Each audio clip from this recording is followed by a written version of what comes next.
This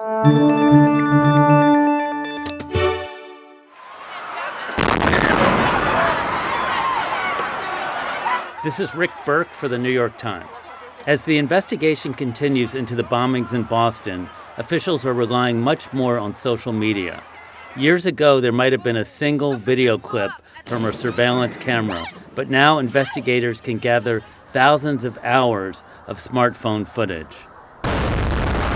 We see social media being used by law enforcement in all different capacities, and certainly each year we see an exponential growth in how law enforcement is using social media and the cases that they're applying social media to.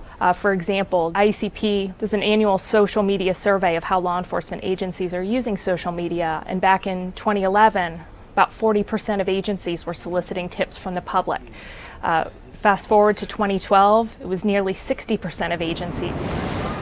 In Boston, investigators are making repeated requests for video and photographic submissions, hoping for clues.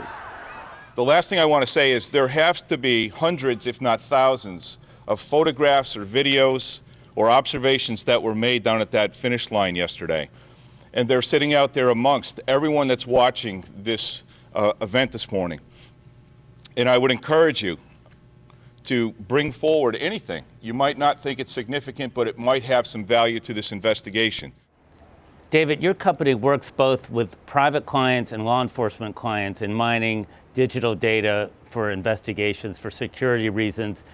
In something like the Boston bombings, what's the first thing the experts do in looking at the data? In the social media space, particularly, they're going to be looking first off at the different ways they can search social media.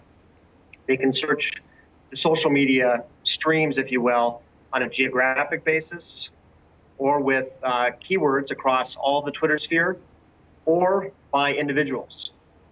Can you paint us the scene of what you think may be going on with the digital evidence from Boston? Are there people just sitting there looking very closely at frame by frame of the final leg of that race?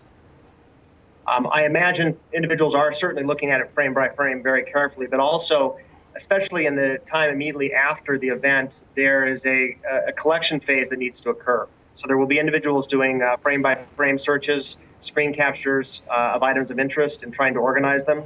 There will be other individuals trying to collect and preserve data before it becomes more difficult to actually collect down the road. And candidly, the social media investigative capabilities have come an extremely long way in the last year, but it's relatively immature when compared to things like computer forensics. Is it your sense that this case could be cracked somewhere on digital space? Well, I'm relatively confident that law enforcement will be using social media for conducting a piece of their investigation.